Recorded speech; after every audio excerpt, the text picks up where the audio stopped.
Hello, everyone, and welcome to Superman Homepage Live, brought to you by supermanhomepage.com, the number one Superman fan site in the world. In this, our December 4th, 2024 show, we're going to be covering a range of topics, including the series finale of Superman and Lois. All three of us have seen it. Hopefully, you have too, because we're going to be discussing it in detail, spoilers and everything, so get ready for that. We're also going to be talking about James Gunn's comments on the upcoming Superman movie. A second test screening has taken place, what Frank Grillo had to say about David Corenswet, and so much more. We've also got other details on the comic book side of things, merchandise, and so much to get through over the next hour. And joining me, not as always, because they've been away for a little bit, Michael for a couple of weeks, Mark for 1 week, but they're back. The boys, the three of us are back, the Three Stooges. Michael Bailey, Mark Lax. Welcome back, boys. We've been gone so long, he's confusing us. You don't, you don't know who's who. That's it. I'm all over the place. But welcome. Good to have you both back for an important episode. Yes. Absolutely. Yeah, could not miss this one. Yeah, for sure. Well, want to thank our sponsors and our patrons before anything else. Thank you to Douglas Meacham, John Patrick Van Pelt, and Tina Murray. Thank you for your support, sponsoring the show. We really appreciate it. If you want to join those fine folks and sponsor the show and buy us a coffee for this week, then all you have to do is click the join button below there on YouTube. There are different levels of membership with different levels of perks. Or you can go to Patreon, go to patreon.com/Superman homepage. And if we want to thank everyone who's tuning in also via our live feeds, whether you're doing that via YouTube, Facebook, or on Instagram. And a reminder for those who are watching via Instagram, if you want to see the full picture and get to see the other two guys beside me, just go to supermanhomepage.com/live to see the full image widescreen rather than the portrait version that you're seeing there on Instagram right now. But we would like to hear from our people our viewers who are watching us, our loyal viewers each week. Michael, how do they go about doing that? Oh, it's really simple. They got two choices. They can either go to supermanhomepage.com/live and hit the call now button, and that'll put them in the excuse me. That'll put them in the green room. Kind of like where Steve was there for a second. You guys thought we were joking that it was a green room. No, it's a green room. It's green. And if you're using your cell phone, please you can use the little QR code that's right next to me that says scan me. If you're using your cell phone, please use a headset because there's a real crackling sound with a speakerphone. If you are using the call now button and we do have you on the show, please mute any external speakers because we're on a bit of a delay and that creates like a weird feedback thing. Yeah. Exactly. Yep, and if you're a little bit shy and you don't want to get on the phone or call us tonight, you don't have to use your phone. You can use your laptop, whatever works for you. But any of those methods, if that doesn't work for you and you're a little bit shy and you just want to chat with us tonight, then there are different feeds that you can do that through, whether you're on YouTube or on Facebook or Instagram. We can see what you're saying. We can relay any comments you might have to each other, and we can react to any questions you might have. So feel free to participate there. Get involved in the show, and we will get into tonight's topics without any further ado. We're going to start with the television side of things because, as I said at the top of the show, the series finale, the last ever episode of Superman and Lois, aired on Monday night there on the CW, Tuesday here on Binge in Australia, and I'm not shy to admit that I shed a tear. Oh God! I burst into tears in the break room again. I mean, it was a little more awkward because now I don't have like a place I can go hide and watch the show. I was like, now to be fair, at the time I was the only one in the break room, but I'm sure it would have been kind of weird for someone to come in and see somebody sitting there staring at their phone wearing headphones. I think they would have assumed I was breaking up with somebody, but no, I was crying heavily in the back half of this this particular episode. Yeah, it was emotional, wasn't it, Mark? Yes, it was very, very emotional. I didn't expect it to go where it did, and it did, and it was just wow. Yeah, well, let's get into but it. in a Break it. really good way. In a Yeah, really good exactly. way.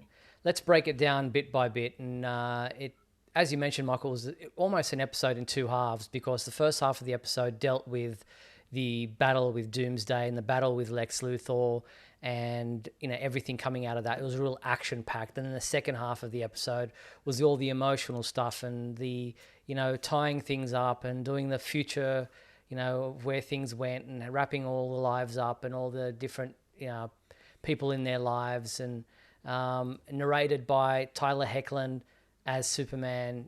It was very emotional, that part of it. But to start with, it was very action packed. We saw the continuing battle with Doomsday. We saw the boys getting involved. And then we saw a very impactful sequence where Superman, the boys helped him, and they were able to defeat Doomsday to an extent where Superman was able to take him to the sun, because being a bizarro version of Superman, the sun actually depowers him. So taking him to the sun was, even though he was dying, but when he came back, he was not going to be able to be of a major threat to Superman. And in many ways, Doomsday was like, "Look, I've had enough. Just let me go." Like, he was obviously wanting to go home, and couldn't do that when Lex found him in the tunnels in the mines. So I think Doomsday was just like, "I'm not from this world. I don't want to be in this situation. This is all too much." And it was almost like, just, "Hey, Superman, I'm done." Yeah, and what I liked about that is, like a lot of this episode, it final episodes should on some level call back to the entire series, Mm-hmm. in a weird way. Smallville did that by having the trials where Clark is sitting there and watching the various DVDs that are hooked up into the fortress that are showing him past episodes, as as he's talking to Jor-El. Um, but in this one, it was a lot more subtle. Mm. And the fact that Doomsday used the same body language as Tyler did in the second season as the Bizarro was really well done. I was fully convinced that they were going to take his heart and put it in Tyler, but they didn't do that. So props to them for going against what everyone thought was going to happen. Yeah. No, Mark, what did you think of that fight? Wow. I mean, that was something. I mean, it was talk about emotions. I mean, when Doomsday put up his hand, like you said, he put up his hand like like Do it. that, Yeah. as if to say, "Go ahead, just do it. It's I'm done here." Um, and the boys getting involved, and Lois, telling them to get involved Mm-hmm. after Clark said, "Don't." But it made sense. I mean, he needed the help at the time, and then with John Henry and all that, they took care of it. And what I liked was when Doomsday appeared to be dead, everyone's like, "Is he dead?" And Clark's like, "Well, for now, we don't know if he's but I'm going to get him up as quick as I can to the sun, and hope for the best." Yeah. And yeah, and of course he came back just before he got there, but it didn't really matter. He was just kind of like, "Okay, I think it's enough now." Yeah. Exactly. But it was, yeah. Some nice. Well, the visually, obviously there was budget cuts, but I thought it still was very well done. There was a scene there that kind of was a tip to the hat to the Justice League movie where Superman slow motion dodges a fist coming to his face. Yeah. So that was nice. That was an interesting kind of homage. But yeah, so then we have the Lex Luthor battle where Lex comes after Superman in the battle suit. And I've heard a lot of people saying, I just don't understand how Superman was saying that he wasn't going to be able to be powerful enough with his current heart to be able to either defeat Doomsday or defeat the battle suit. But that's the thing about Superman. He always overcomes no matter the odds. And he used Lex Luthor's anger against him. He used, his indomitable spirit, with that kryptonite, being able to get it out of his chest. Uh, Lex just wasn't. He was emotional, so he wasn't thinking straight in a lot of ways either. What did you think of that part of the battle? Well, the more important thing there is the sun supercharged him Yeah, because he got a super hearing back. that's right.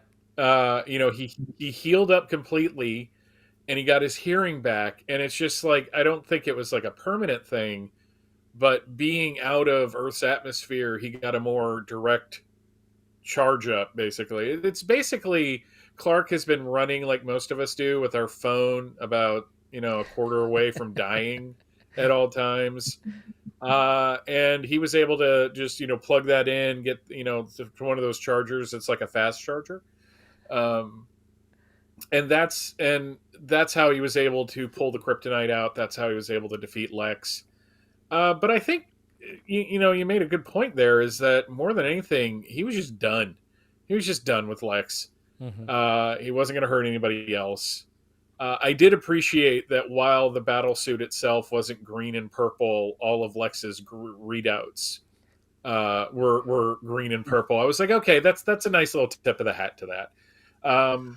But yeah, this should have been a 2-hour finale. I'm gonna keep saying that forever because that whole thing needed a whole hour to sort itself out, just to get more with those people. And I think the back half could have used a little bit more as well, especially at the wedding. Hmm. I think Clark's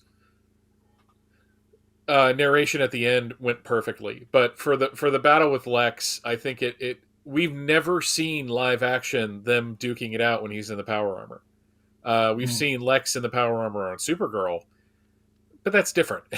Yeah. in all honesty, so once again, the show does things that reference past projects. You mentioned the Justice League fist evading, but it also does something you've never seen before.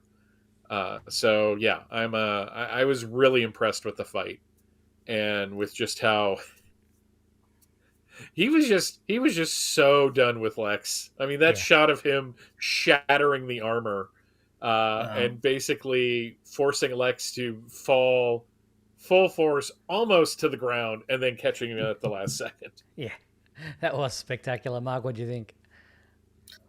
Well, like Mike said, it came. It was a fast fight.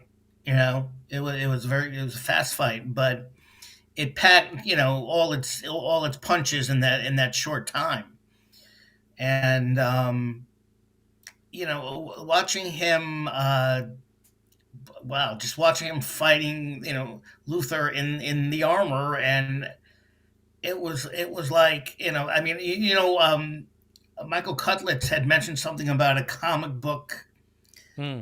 moment or something, and I Yep. think maybe this is what he meant. I think so too. Him actually fighting, because, like Mike said, we've never seen live action, the suit with Superman fight, and it was more or less out of the comic book when you think about it, and just the power. I mean, he was. I mean, Clark was ready to fight to the death at this point with Luther, and he was like, if I mean, but you knew once Luther fell, he was gonna fly right down, and he just caught him like just before he hit the ground. I mean, I don't know. Realistically, that person probably would have been dead, of course. But this is Superman and Lois. We're not talking about reality. But yeah, I mean that was like, and then when you said, "Well, it's over," I expected one last thing from Lex. When he was hugging the kids and Lois, I thought one last thing Lex was going to do, and no, they didn't do it, and that is the thing about this show. Whether or not, yes, I agree, it should have been longer. There should have been a little more, but at the same time, it just goes a different way than you expect it to go, and I think that's one of the best parts of this whole series. Hmm. Is it just when you think it's going to be like, oh, okay, I know, it's not. They just do Exactly. something, out of the blue, good or bad, mostly good, but it just really, this show has amazed me from the beginning, and it amazed me in the end. Yeah. No, I agree with you. That just every twist you just don't expect, and you're thinking there's something more, but there isn't. Okay, so let's talk about the finale, the actual monologue or whatever you want to call it, where Clark is talking about, how the next 32 years passes by and all the different touchstones. We see the boys grow up. We see, them fighting alongside their dad in costume. We'll talk about all those kinds of things in a second. We see Lois, her cancer comes back, and she eventually succumbs to that. And then Superman has to go through a life without her. And even though the boys are around and he's got the grandkids and all those kinds of things that we see, it's just not the same, and he's not the same. And then he adopts a dog, which I thought that got to kind of get you in the heart. And he calls it Crypto, and that's kind of really cool. That was a really nice, touching moment.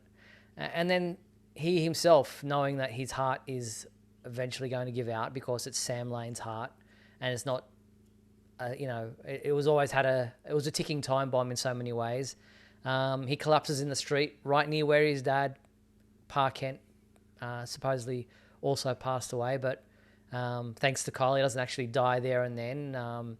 He's able to spend a little bit more time with his boys and say his farewells, and then we see this afterlife moment where he gets, a younger, his spirit leaves the bed and he gets to see the important people in his lives, those both alive and dead.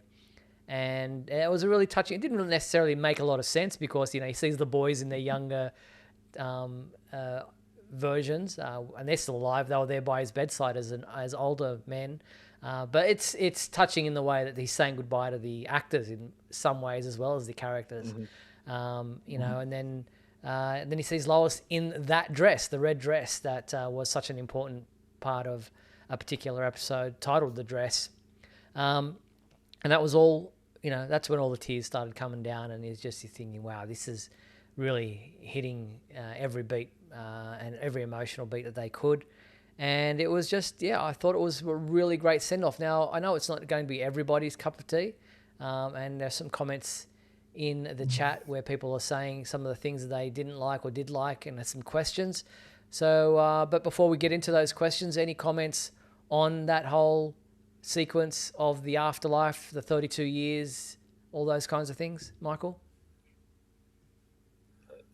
The thing this show has done better than any other, I think, version of Superman that we've seen in live action is that the show made Superman relatable without making everything so dour. This is going to be taken as me taking a shot at the Snyder films, and maybe I am. It's entirely possible. But to me, that those films tried to make Superman relatable by showing him as an outsider in a world that doesn't accept him. This show showed us a Superman that, unlike just about any other version of the character, except maybe the post-crisis version, did not become Superman and then give up his personal life. Mm-hmm. He got married. He had kids. And he grew old and he died. And if this show has proven to me anything, is that no idea is off limits from Superman as long as it's done well. And this is the only way the show could end. This is the only way it goes out. Because we've seen nothing but a human Clark Kent. So why not show his ending? And show it in a way that, he doesn't go out fighting Lex Luthor. He doesn't go out fighting Doomsday. He doesn't go out in a battle where somebody else could have picked up that kryptonite spear and gone after Doomsday, and maybe that would have saved his life. I'm just putting it out there that didn't happen. He also did not go completely crazy when Lois died. He didn't leave the planet. He didn't go into solitaire, go to the fortress and have a whole hologram of a Kansas farm. He just went out like a person. And one of my favorite things about the whole thing is that he talks about how terrible the world is. And that he and Lois started the For All Seasons Mm. Foundation. organization, which was nice. And he goes, "We didn't fix everything." And I'm like, "Yes." Because there've been like Lois and Clark, I think, had that thing where it was just like, "Oh, it's a utopia. You and Lois helped launch this utopia," and I'm like, humanity is gonna humanity. We're never gonna be perfect, but having people to help is the best thing that we can hope for, and that's what this show that's what that part of it gave us. I was absolutely on board with everything about this ending, except for two things. One, we didn't see Tal Rowe. Mm-hmm. Really upset that we didn't see Tal Rowe. And you couldn't have gotten Dylan Walsh back for a day to say goodbye at the end. I'm just saying, having Sam Lane there would have been nice. And admittedly, they've said that those are the things that they But those are wanted my to only do. complaints. Yeah, they wanted to get a Tal Rowe, budget didn't allow it. They wanted to get Sam Lane, especially and Bitsy mentions in one interview that when she says "daddy" or whatever she says when she's dying, that they wanted to be able to show him there standing as like a ghost, if you like, by her bedside. But again, budget and time constraints didn't allow it. So there are things that they wanted to do, and they admit that there are things that could have been done, but budget cuts and time constraints just didn't allow it. No. So yeah, there are unfortunately things that they wanted to do that they weren't able to. I mean, the series was supposed to go for 7 seasons initially, but obviously it was cut back to 4. Now, there are people out there who are blaming James Gunn for that, and I've said this repeatedly. James Gunn was a fan of the series. He wasn't the one who cancelled the show. It was the CW being bought out by Nexstar, who are the new investors who want to take the network in a different direction because they're looking to aim at a different demographic, and therefore the show was ended. We're lucky we got the final season, budget cuts and 10 episodes notwithstanding, to be able to get this finale, because it could have gone the way of what Lois and Clark did, where we got a season 4 ending that ended on a cliffhanger and there was no, nice bow tied up at the end of it. So, people pointing the finger at James Gunn, I think you need to look at the CW before you start pointing any fingers or pointing blame anywhere else. Yep. Oh, absolutely. It was just so, people expect, yeah, we got the big fight in the first half, but people expect everything to go out in a big bang. I think everybody felt that Doomsday was probably going to kill Clark, and it was just going to kind of end that, and then they were going to kind of show in the future how things were similar to what they did. I mean, I think people sort of got that impression, or they also got an impression that what they were going to show Superman living forever. He was never going to die. I know in the comics and all that. I mean, they've explored that, and hey, yeah, I mean, realistically, he probably will outlive, Lois and a lot of other people. But this show doesn't do that. This show doesn't do that. The show always goes for family, and it goes for the emotion. And the first thing I want to say is the whole thing with Lex and Mannheim. Oh, that was great. And I knew Mannheim was going to be up there somewhere. I just knew it because of what we'd seen. But yeah, that was great. And I know some people are complaining about him in his afterlife forgiving Lex, and it's kind of like, well, but that shows more who Clark is than than anything. Exactly. I mean, he knows how bad it was, but you know what? At the times it's over now. Why bring all that? Why bring all that baggage with us in the next world or whatever? Yeah. But it was just done so beautifully, and with him narrating it, and just and watching how the two boys became these two older actors, and then their whole family. And I was trying to think, and I'm thinking that John married God, What was her I name? forgot her name. Candace. His girl, Candace. Yes, Yeah. I'm thinking that was an older Candace. Yep, I agree. I'm thinking that. Now I don't know who Jordan married. Obviously, didn't marry Sarah. I've got a theory. I've got a theory. Yeah. Here we go. she's kind of blonde. I think he married Sophie. The younger daughter. Oh, Because I'm just saying, he wasn't going to marry Sarah. That wasn't going to happen. That wasn't in the cards. that did But that maybe didn't dawn on me. they Okay. grow up a little bit. Sophie and him connect. It keeps the whole Lang Kent thing going. I mean, I'm just saying. I don't think it was Sophie. Because one, she was shorter than he was. Yeah, Well, well, she definitely still had wasn't time. And man, Sarah. those kids aged hard. And Those were- interestingly, one of the boys, the grown-up versions of Jonathan or Jordan, was Bitsy Tulloch's real-life husband, who Yeah, goes from Grimm. uncredited from Grimm. Yeah. And she says in an interview where he leans down and says, "Goodbye, mummy," and she's like, that took her right out of the role. She couldn't deal with her husband saying that to her in her ear as she was lying there, pretending to be dying. So that was a weird one for her. But yeah, and a lot of the kids, the grandkids that were shown there, were actually crew members and cast members, actual children thrown in, and so there was a real family feeling to it. So that was really interesting. All right, let's go through some of the questions and comments that I've kind of highlighted here from what people are saying. John Patrick Van Pelt has a number of questions. He says, why is Superman having attitude while trying to kill Doomsday, and why won't he let Jonathan and Jordan help him this time around? Well, the whole thing was he didn't think they were ready, and so he was like, no, I've got to do it, and Lois is like, no, you don't have to do it on your own. The boys are here, let them help you, and they do. So, and that was obviously a turning point in that fight. How is Superman going to destroy Doomsday in the sun and heal himself to get his powers back? Well, as we said, Doomsday is not powered by the sun. It actually weakens him. It's his kryptonite, if you like. And so being that close to the sun powered Superman back up. So we've already kind of touched on that. Was Doomsday having flashbacks of his previous life before Superman threw him into the sun? Yes, that's exactly what it was. Doomsday was thinking about Bizarro, whatever you want to call him, was thinking about his life and the fact that he'll never get back there. And he's just like, I'm done. This is it. See you later.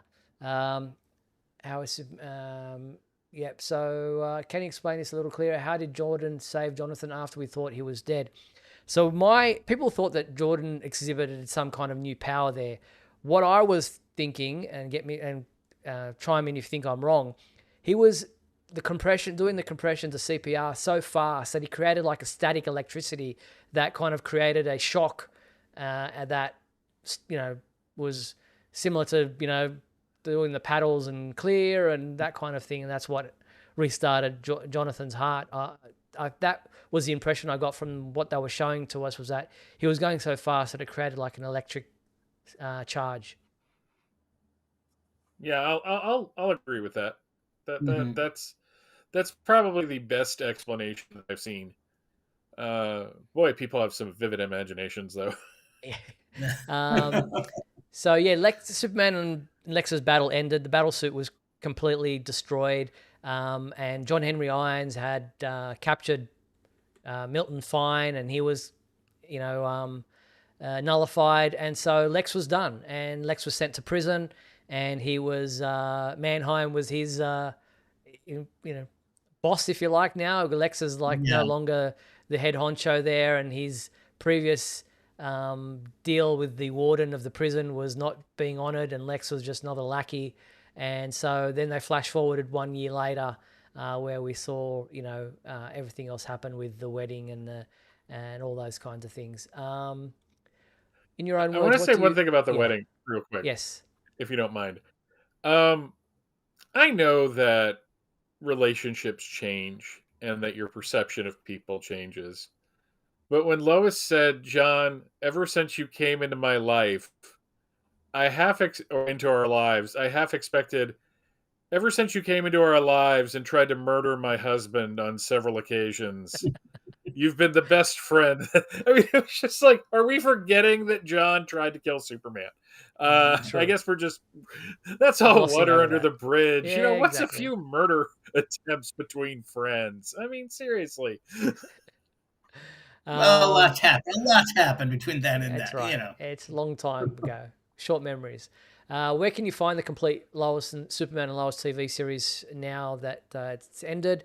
I think you can still watch it on the CW app. I think it's a free app. And I imagine it will be available for streaming moving forward, probably on Max sometime soon. But yeah, the CW app, I believe, is where you can watch it over and over again.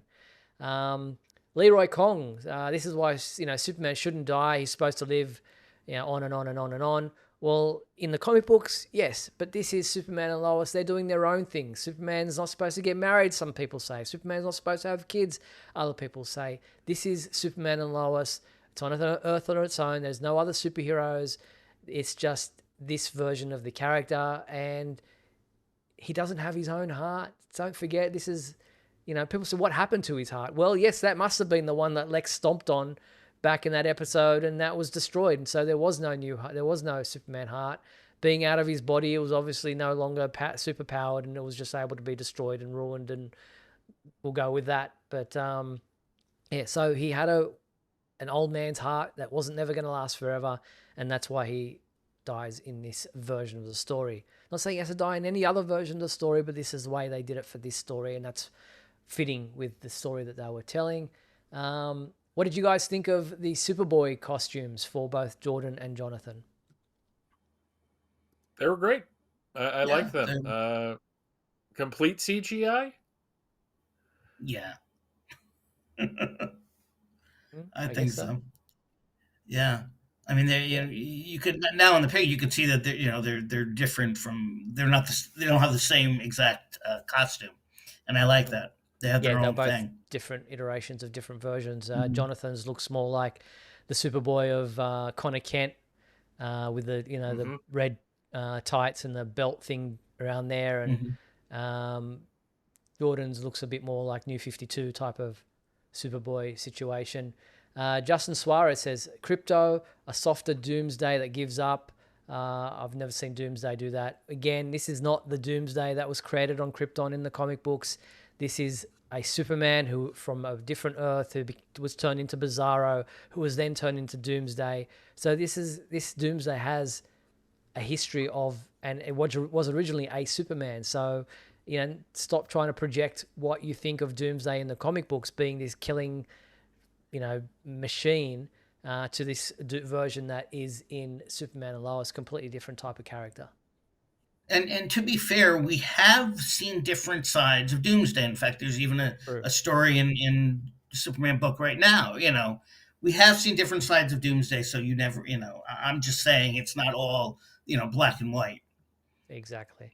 We got a super chat. So yes, you can give super chats, folks, on YouTube.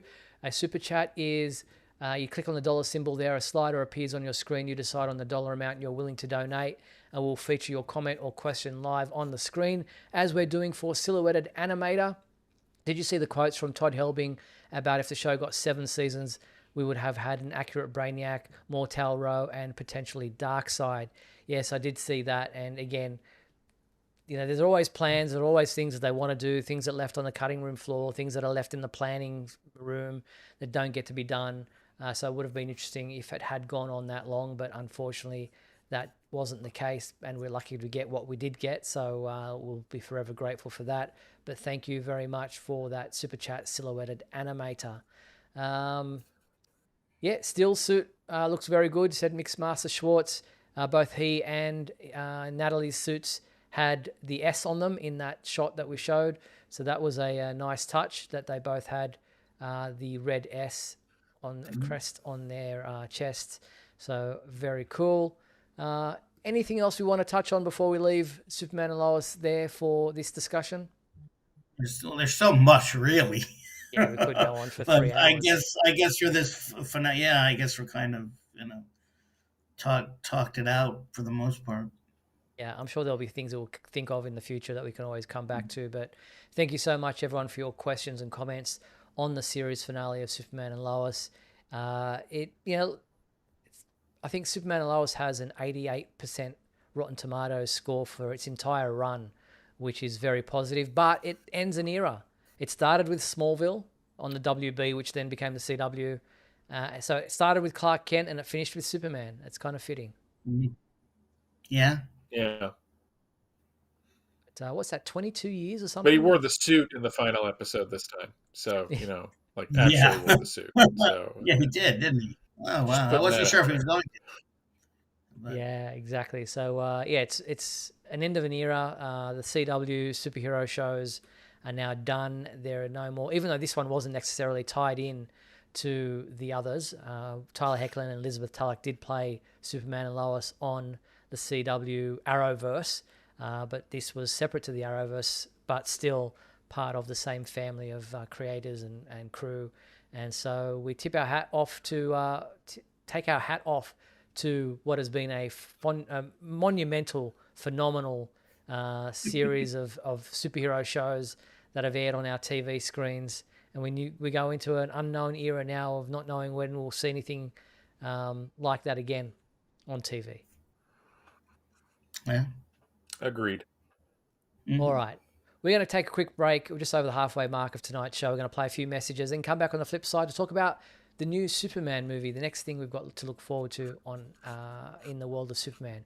So don't go anywhere, folks. We'll be back right after these messages. We'll be back in a moment with the exciting climax of today's episode. So stand by.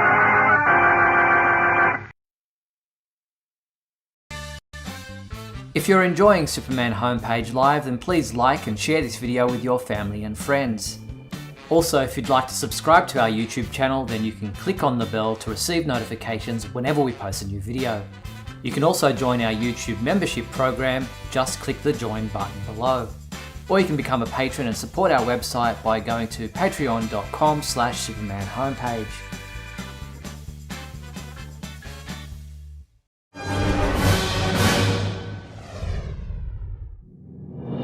Look, up in the sky. It's a bird. It's a plane. No, it's SupermanHomepage.com, the #1 Superman fan site in the world. SupermanHomepage.com, covering the world of Superman from the 1930s to today. News, reviews, rumors, and reports. SupermanHomepage.com for all your Superman comics, TV shows, movies, cartoons, radio shows, and more. Everything you ever wanted to know about the Man of Steel and more.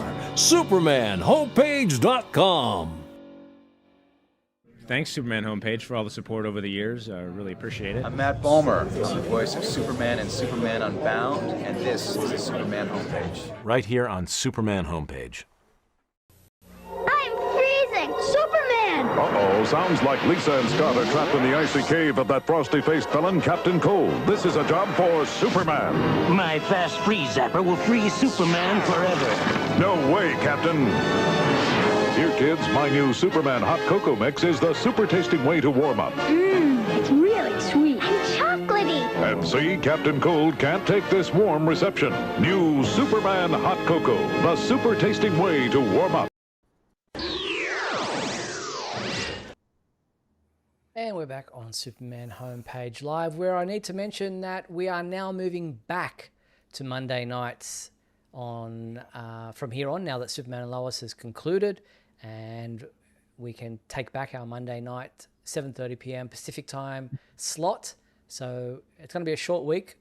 Probably won't have too much to discuss next week. We'll have to try to find topics because it'll only be like 4 days in between now and then. But Monday, what is it? The 9th of December at 7:30 p.m. Pacific time, back on Monday nights for Superman Homepage Live. So make sure you put that in your calendar, but I will be doing all the regular updates and notifications and announcements. So you can look forward to that back on Monday nights.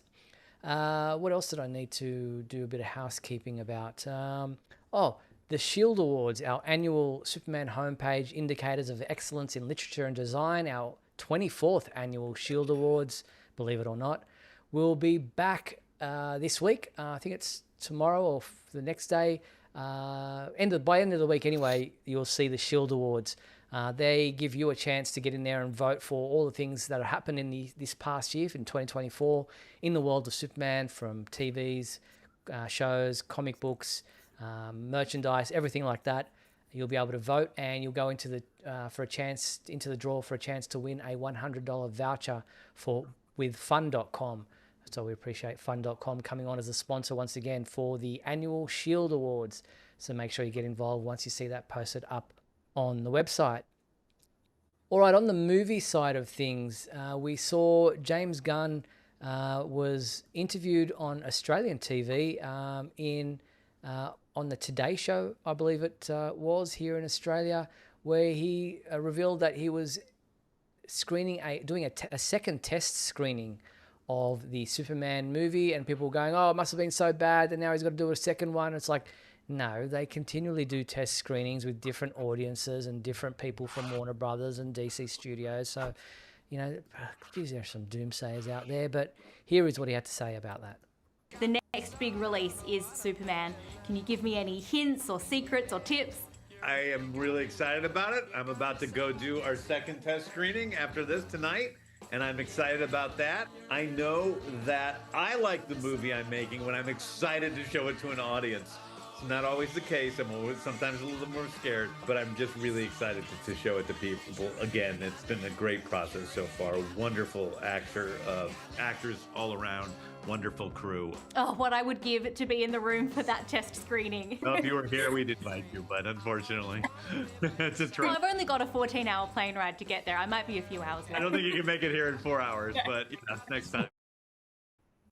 I feel her pain. I just want to say something, James. I know you're not watching this, but James Gunn, I'm like 10 minutes away from you. I'll sign like 15 NDAs. I swear to God, no one will. I have kept so many secrets over the years that people have told me that I never even told Steve here. So he's my boss at this site, and I kept things from him so that people would keep feeding me stuff. I am fully willing to like seriously, I'll give up something in collateral, like a lung or something. I'm up for a test screening. I'm just saying. Yeah, fair enough. There you go. Mixmaster Schwartz saying James Gunn is always watching. All right, so yeah, second test screening. That's very interesting that took place this past week, and I've heard some exciting details about that test screening. But James Gunn himself had some interesting comments that he, in an interview he did with The Hollywood Reporter, where he said, honestly, from the bottom of my heart, David Corenswet is going to freak everyone out with how great he is. He's one of the best actors I've ever worked with, and he can do everything. The man is incredible. And Frank Grillo had something similar to say about David Corenswet. Check what he had to say here. With David, there's something very Christopher Reeve about him. There's a stoicism and there's a seriousness. I think they both went to Juilliard. He encompasses this aura. Superman to me was never morally derelict. Like, Superman stood for something. Yeah. And he was steadfast, and there was a naivete and a vulnerability about him. And there's something about this guy. There's something about, I don't know if I could articulate it, but I was like, oh, this guy's Superman. Thoughts? Yeah, I so Frank Grillo's interesting because he had kind of a bad time at Marvel. And I'm not saying that's coloring what he's doing now. It's nice to see him happier in interviews. But yeah, I mean, it seems like we're in for a treat when it comes to David Corenswet as this character. I'm not saying it's going to replace Tyler in my own personal Mount Rushmore of Superman. But if it's that good, I'm just going to be really happy that we have a big screen Superman that everyone can really get behind. Mark. Yeah, I mean, comparing him to Christopher Reeve that's really big. Yeah, I just think I'm excited for it, and I'm not like nervous, like, oh my God, is this going to flop? Is this going to be a bomb? No, I'm just excited for it, and I'm excited to see what he can do as Superman, and I am sure, and I have to say, most of the Supermen, no matter what you might think of the movies or the creators or whatever, most of the TV and movie Supermen have been great, have really been, have done a fantastic job. And I believe he will as well. Yeah, I mean, we can't say anything definitely, but I'm sure he'll do a great job anyway. Yeah, exactly. And we don't want him to be Christopher Reeve. We don't want him to, try to mimic that. We saw that with Superman Returns, where Brandon Routh was, playing that version of the character. We want him to be his own version of the character, and I think that'll be the case. But I'm happy that people are who are close to the movie are obviously saying good things about it. You expect that, but they don't have to go to that extent to say how good he is or how great he is. They could just be saying, yeah, it's pretty good, but they're actually going all out and saying it's fantastic. So I guess we'll have to wait and judge for ourselves when we sit in the theater next June next year. July. July 25th. Sorry. That's right. I'm trying to bring it in closer, but yes, there is the date up on your screen right there. July 11th, 2025 is the date. Oh, okay, yeah. So put in your calendar. All right. So that's the movie side of things. There are lots of rumors and speculation out there. People trying to speculate on what songs might be in the movie. James Gunn has put some popular songs in there. People are like, will Starman be in there? Will, all these hero songs that, and it's like James Gunn's like, nah, not happening. Not going to be in there. We don't know what the score of the film will be like. Will it have any popular music in it? Will it be an orchestral score? For the most part, will the John Williams theme feature in it anywhere? We don't know any of these details yet, and we'll just have to wait and see. So people keep trying to guess. There's a lot of rumors and speculation going out there. People saying that it tanked. The trailer. The Warner Brothers executives were very disappointed in the trailer, and James Gunn debunked that one, saying, no, the DC Studios executives are me and Peter Safran. So, there's nobody like telling me what to do in that regard. So, look, when will we see the trailer? People thought it might be December 15th, which was when Superman the movie was released, like the anniversary of that. And James Gunn said, no, that's not going to happen. And then I'm hearing other people saying it will be the week of December 16th. It's pretty, I think, accepted that it will be before 2025, that we will get something in the next 3 weeks.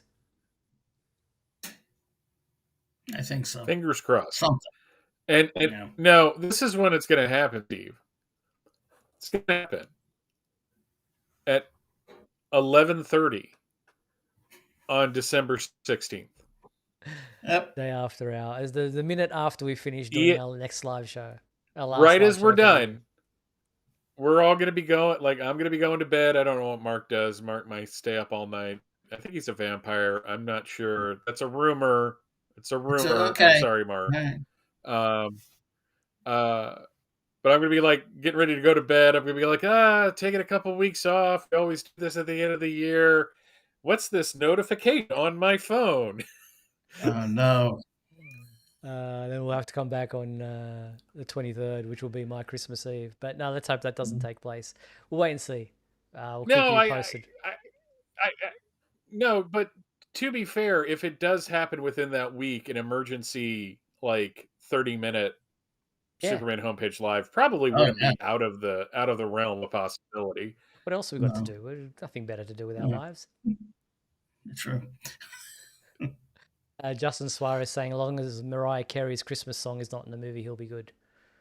Oh, jeez. He also asks who's on my Mount Rushmore. Live action Superman Mount Rushmore is Tyler Hoechlin, Christopher Reeve, George Reeves. Gotta say that. And the fourth one's always weird. Because I love Henry Cavill, it's not him. I love Tom Welling, it's not him. I'm actually going to put John Hames Newton on there. And just let everybody's mind explode at that thought. No, I get it.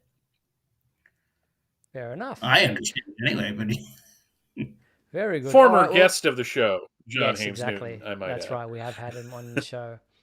All right, let's look elsewhere beyond movies and TV and talking. I mean, this is a video podcast of a sort. DC Studios are launching their own official podcast called DC Studios Showcase. I guess they're threatened by us and they feel like they need to do something like that, but it will be launching. Guess what day it will be launching? December 6th. That's this week. So there you go. All right. That's all I wanted to say about that, I guess. We'll check it out and see what happens. But, well, I guess we should, with the last 10 minutes of our show, do some of our regular segments. And I'm going to start with the fan favorite segment of our show right now, if I can find the button. There it is.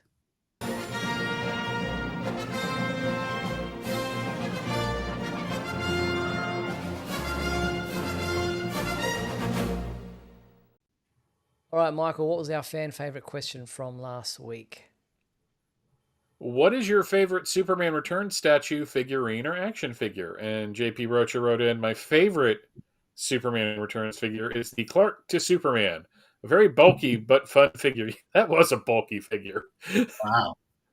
Yeah, you've obviously got the Superman suit underneath, and they've stuck up on this Clark Kent clothing on top, and he looks like the Marshmallow Man. Yeah. Guys, there's no possibility that I'm Superman. Look at my hair. So thank you so much, JP. He was the only person who responded to the fan favorite question for the Superman Returns action figure, statue, or figurine. So thank you, JP, for that. Mark, what is our new fan favorite question for this week? What is your favorite Man of Steel statue, figurine, or action figure?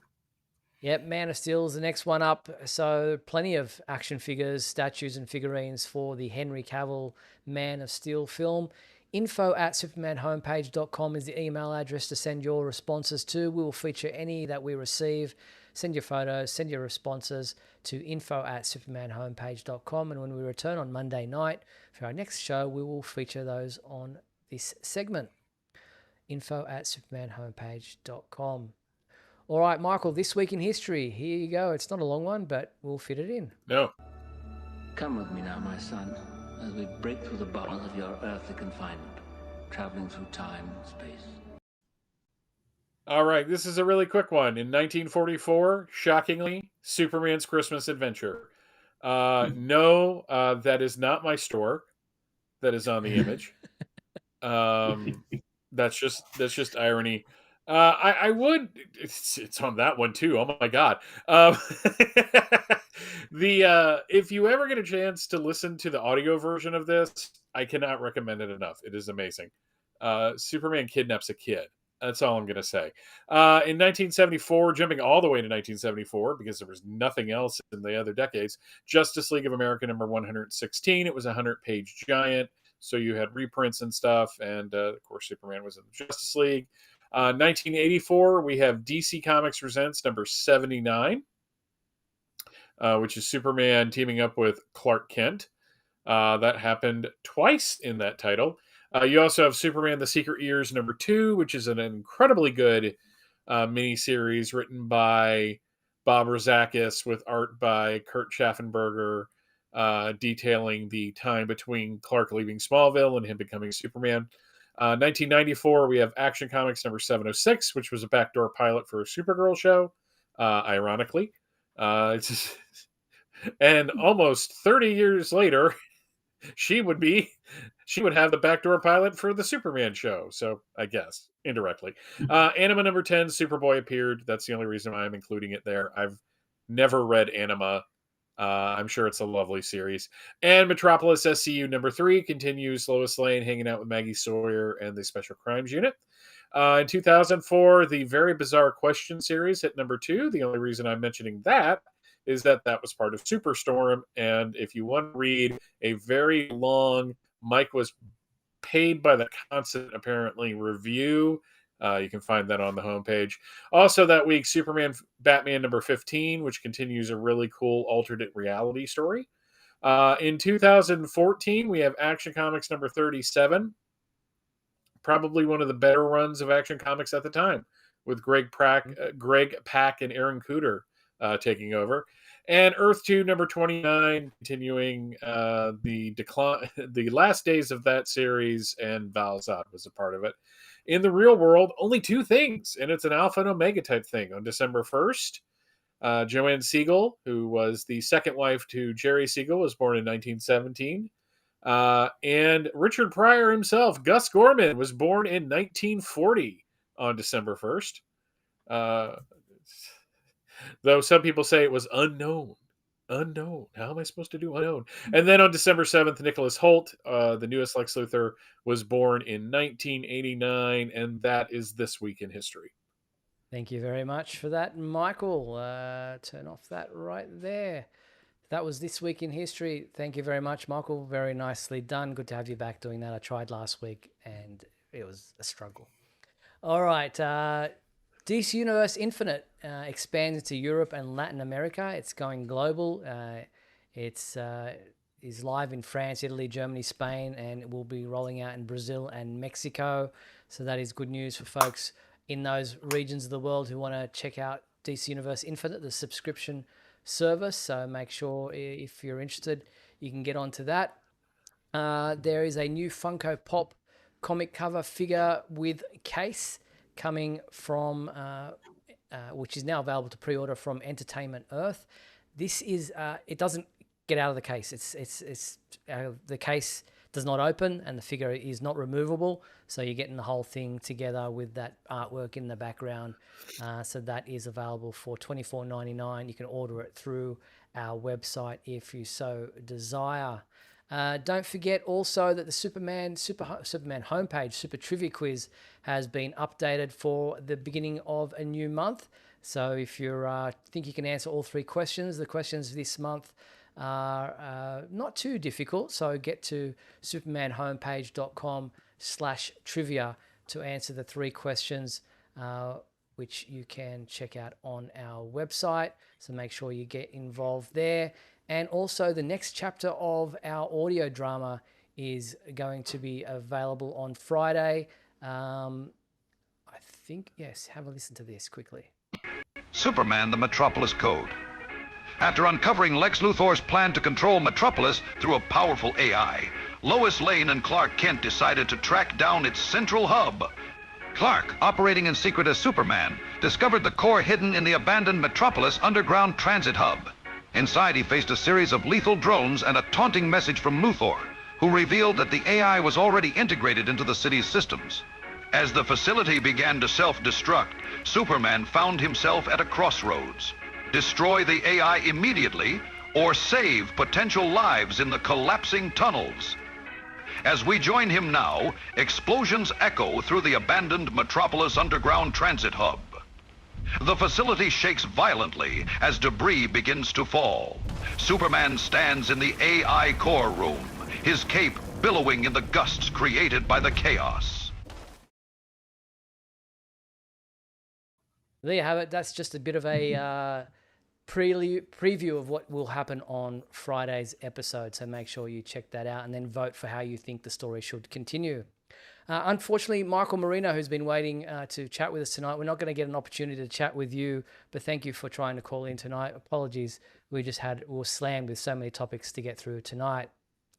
But that is it for tonight's episode of Superman Homepage Live. I want to thank my 2 co-hosts, Michael Bailey, Mark Lax. Thank you, gentlemen. Thank you, Steve. Thank you, Mike. Don't forget, we will be back on Monday, 7:30 p.m. Pacific time for another edition of Superman Homepage Live.